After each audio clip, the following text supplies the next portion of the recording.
may be, wouldn't actually leach into your work with a minister or a secretary of state like Dominic Raab, who, without a great deal of intellectual heft, it must be said, was under the impression that Brexit was both easy and desirable. I mean, do you see what I mean? There is a bias. Oh, yeah, absolutely. But the thing is, it is part...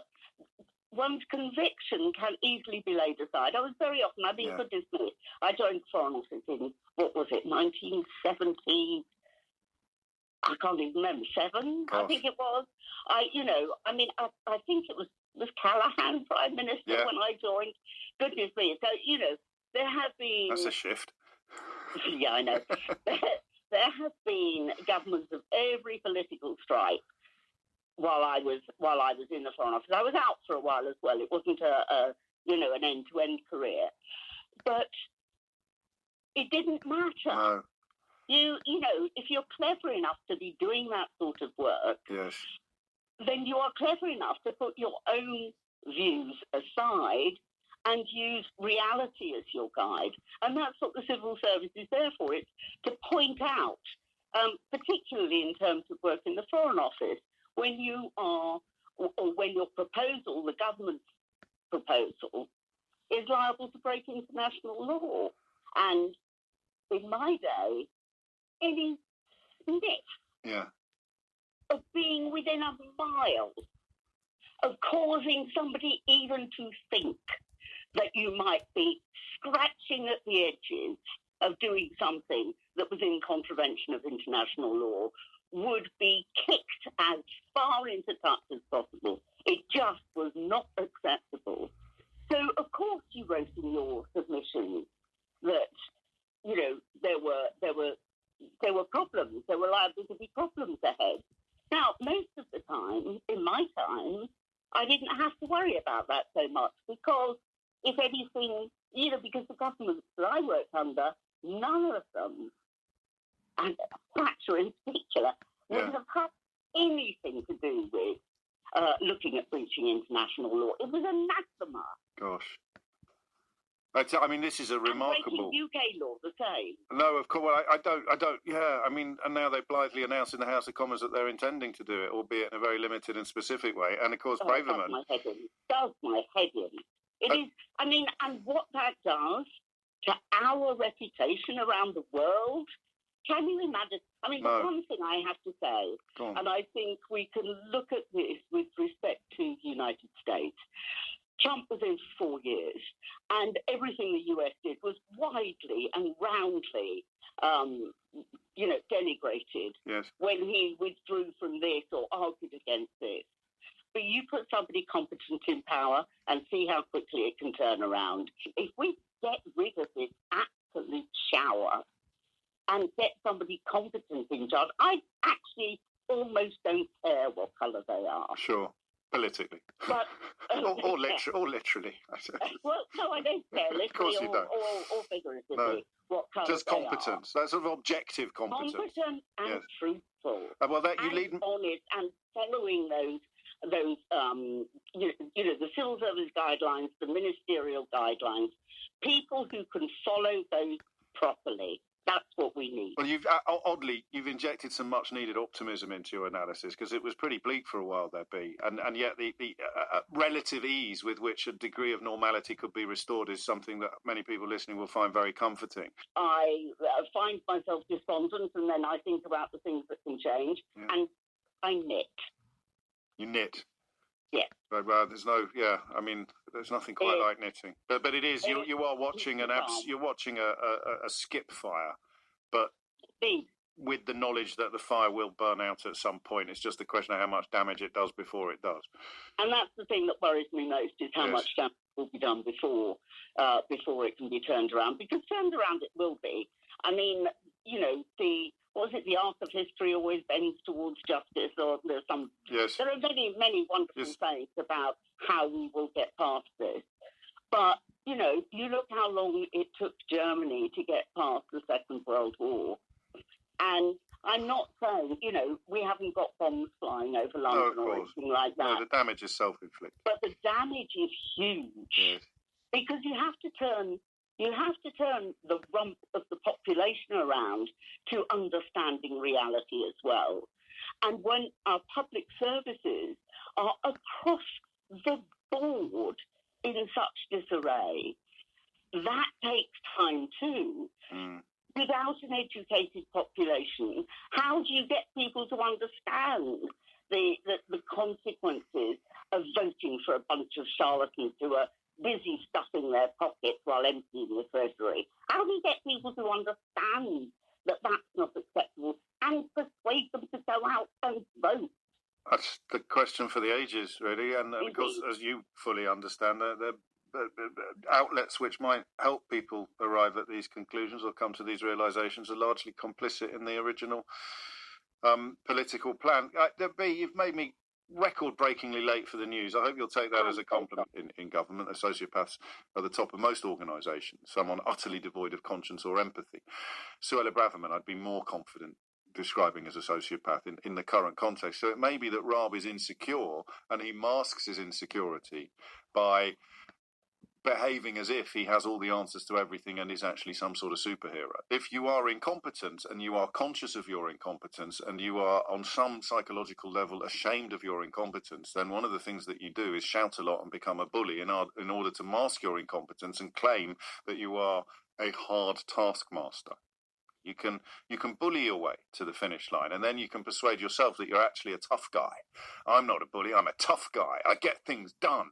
If people can't handle the heat, they should get out of the kitchen. I'm Dominic Raab, master chef, and if you can't handle the heat, you should get out of my kitchen. That's how he sees himself. Almost certainly. He does judo, doesn't he, or karate, or something like that. I bet he does it in the mirror. I bet he does it in the mirror. Wax on, wax off. I'm Dominic Raab, Karate Kid. I bet he does it in the mirror. And then, of course, he comes to work where his inadequacies are clear for everybody to see, because most civil servants are quite clever. And in order to mask the fact that he's the thickest person in the room, he has to be the angriest. When he says, I set standards and drive the reform the public expect of us. I'm Dominic Raab, Karate Kid, driving reform and setting... No, you're shouting at people or bullying people or being unpleasant to people or undermining people. If you've got a really powerful mandate, a really powerful platform, a really powerful plan, you can whisper it to people. If you're right, you can whisper it. So that's not true. That doesn't work. We're going to do this. But on he goes. Of course, this must be done within reasonable bounds.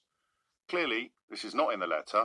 I did not do it within reasonable bounds, but I'm not going to admit that because I'm a pathetic man-child. Mr. Tolley concluded that I had not once in 4.5 years sworn or shouted at anyone, let alone thrown anything or otherwise physically intimidated anyone, nor intentionally sought to belittle anyone.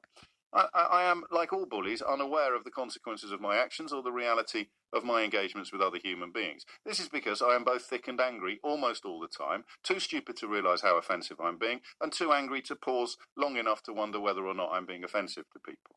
I am genuinely sorry for any unintended stress or offence that any officials felt as a result of the pace, standards and challenge that I brought to the Ministry of Justice.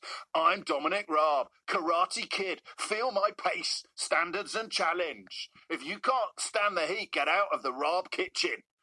It's so easy to read these people. They're so unspeakably pathetic. It's almost shooting fish in a barrel territory, isn't it? Finally, I raised with you a number of improprieties that came to light during the course of this inquiry. This is the bit where he claims he's the real victim here. They include the systematic leaking of skewed and fabricated claims to the media in breach of the rules of the inquiry and the Civil Service Code of Conduct. So, in a country where the media is so horribly biased in favour of his party, his prime ministers, his Brexit, he somehow thinks that you see this a little bit among the gammon and pineapple corners of Twitter, among the Billy Buncher numbers with the Bulldog avatar, the claim that the MSM, the mainstream media, is biased against us, when they can't name a single outlet, except possibly The Guardian, that ever says boo to a fascist-adjacent goose. It's quite incredible. Oh, the media were against me as well. I'm Dominic Raab. Everybody hates me. You've got a Deputy Prime Minister who's a bully. You had a Home Secretary who was a bully. You had a Chancellor of the Exchequer who had being economical with the actuality about his own tax affairs. Where does it end? What happened to Gavin Williamson? Didn't he have to go as well? Nadine Dorries is too busy presenting chat shows and writing newspaper columns to reflect upon the damage that she's done to our country. It's frankly unbelievable. And Keith, get the tin. When it comes to Dominic Raab, my God, I told you so. An example of it, actually, we just launched a campaign in Silicon Valley, just talking about our companies, what they were doing. Some of our ministers were out there the other week, and it was a huge success. Right? And there's what's called Unicorn. What's it called? Yeah, Unicorn Kingdom, right? So there's a whole campaign around it. We're in the process of doing it. Actually, the feedback, I have questions from people. The feedback from people out there who have all started to notice all these things is this and are feedback to us. And we've tried doing it in a What slightly drugs are they feeding you, more Rishi? time, but it definitely seems to be working. Fucking drugs. Over the microphone. Jerry Murphy, Prime Minister and Chairman of Burberry. And firstly, I want to thank you for hosting this. It's great to see a Conservative government. Obviously more business friendly than some predecessor administrations. And it's good to be here, and thank you. Thank you for listening to us. Just to bring the conversation down to a more granular level, Burberry is a FTSE 100 company. We are, by an order of magnitude, the largest UK fashion brand, and we trade globally. About 90% of our business is export. It is somewhat perverse that on the day that we left the single market, a decision by, I think it was by you as Chancellor, to remove the VAT refunds for tourists made the UK the least attractive shopping destination in Europe. Made, if they just did what we used to do, when we didn't used to have these channel crossing problems, and what normal countries do. The Equality and Human Rights Commission is the latest group to express alarm at the hideous way that the illegal migration bill will treat some of the most vulnerable people in the world. But I want to explain why the Tories are really doing this, and it has nothing to do with reducing immigration in any form. Although the number of people claiming asylum in the UK has increased as a result of Brexit, it is still much less than for similar-sized countries in Europe. Much less. Poland and Germany are just looking at us, complaining and going, what sort of snowflakes are you guys? Have you seen how many we take in? The far right are using the asylum issue to win popular support to remove our human rights. Let's look at the process, shall we, in order for me to explain. So to begin with, we used to be part of the Dublin Agreement with This has directly caused an increase in the number of refugees coming to Britain. And it is the very people who are now complaining about that who were responsible. Second, in the past, we used to just process claims, deport those whose claims was not approved, integrate those whose claims was approved. They would then live and work in the UK, contributing to our economy, paying their taxes.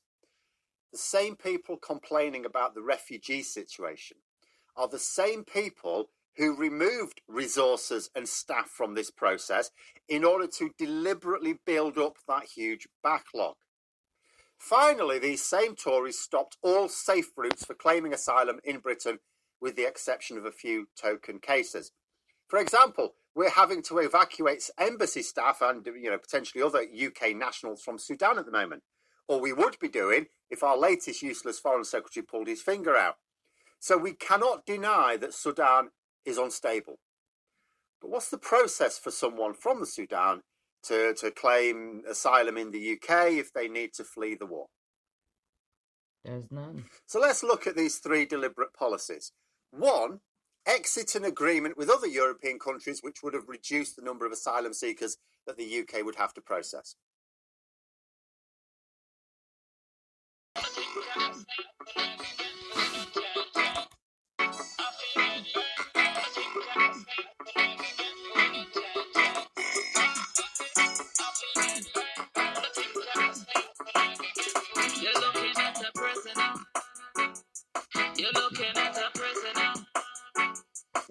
Someone who's waiting to be free. Waiting to be free. You're looking at a prisoner. You're looking at a prisoner. who's waited to be free. Waited to be free. That's why me number one, me no beg, but I play that game so in that head. From your disrespect, my want you can't do that again.